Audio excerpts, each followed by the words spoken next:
માતાજી મિત્રો, video open કરીને વિડીયામાં આવ્યા છો તો તમને નિરાશ નહીં થવા દઉં. સરસ મજાના આજે દેશી જોક્સો સંભળાવું દેશી ભાષામાં, અને હું દેશી ગુજ્જુ અને આપણા જોક્સ પણ દેશી. એકદમ મજા આવશે, ભરપૂર આનંદ થશે. વિડીયો પૂરો જોજો, વિડીયાને લાઈક કરજો અને વિડીયો ગમે તો ચેનલને પણ સબસ્ક્રાઈબ કરી લેજો.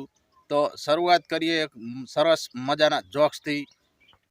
આજકાલના ઘણા બધા ડૉક્ટરોને મારે એક સલાહ આપવી છે કે તમારી હોસ્પિટલની અંદર કોઈ જજ સાહેબ બીમાર પડ્યા હોય ને આવ્યા હોય તો તમારે પણ એમને તારીખ ઉપર તારીખ જ આલવાની. હા, એટલે એ પણ ભૂલી જાય કોકને તારીખું આલવાનું. ઘણા કેદીઓની જિંદગી સુધરી જાય.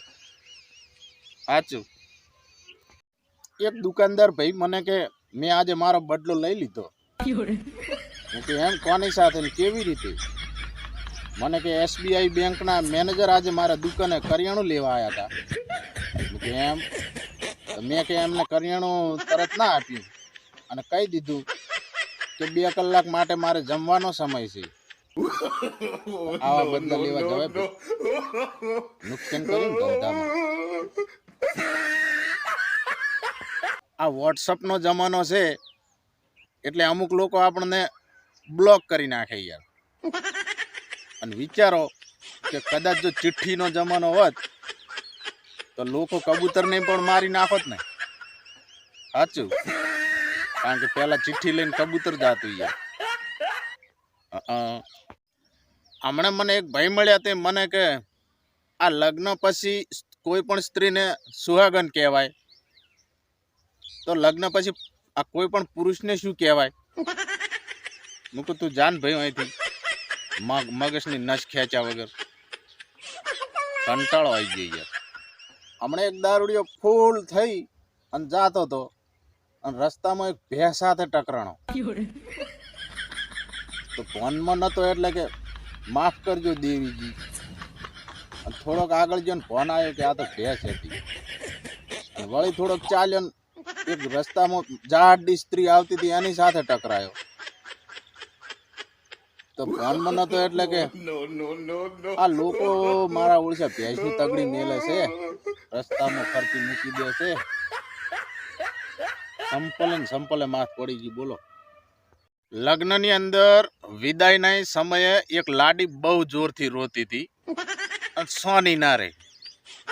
પછી એક ગંઢા દાદીમાં એની જોડે જઈ અને એના કોનમાં કીધું કે સોની રે બટી, ઉપરવાળે ધાર્યું હશે ને તો તને લઈ જનારો આખી જિંદગી રોશી.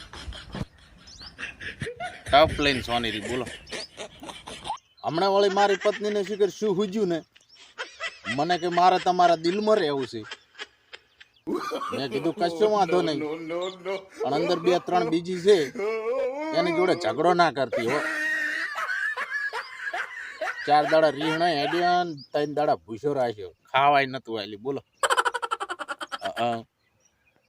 હમણાં વળી 2 દારૂડિયા ફૂલ થઈ અને ધાબા ઉપર સુવા ગયા. બોલો.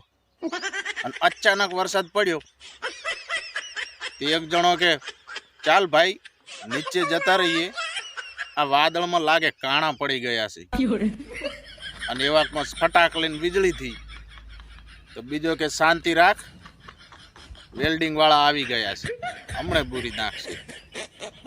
હવે દારૂડી અને કોણ પહોંચે. હમણાં મારી પત્નીએ રસોડામાંથી અવાજ કર્યો. મને કે ચામાં ખાંડ કેટલી નાખું? મેં વળી શાંતિથી કીધું કે ગાંડી, તું એટલી બધી મીઠી છે ને, ખાલી તારી આંગળીમાં ડબોળી દે. પછી તો શું યાર, આખું ઘર માથે લીધું. ચા પણ બહુ ગરમ હતી. તો મિત્રો, આશા રાખું છું કે વિડીયો તમને જરૂર ગમ્યો હશે, જોક્સો પણ જરૂર ગમ્યા હશે, તમને હસવું પણ જરૂર આવ્યું હશે. તો વિડીયોને એક લાઈક કરજો અને હશો પણ ચેનલ તો સબસ્ક્રાઈબ નહીં કરો. કરો તો વળી સૌથી સારું, એટલો સપોર્ટ મને મળશે. તો રજા માગું છું. ફરી પાછો નવો વિડીયો નવા જોક્સો સાથે લઈને આવીશું. તો ત્યાં સુધી રજા લઉં. જય માતાજી.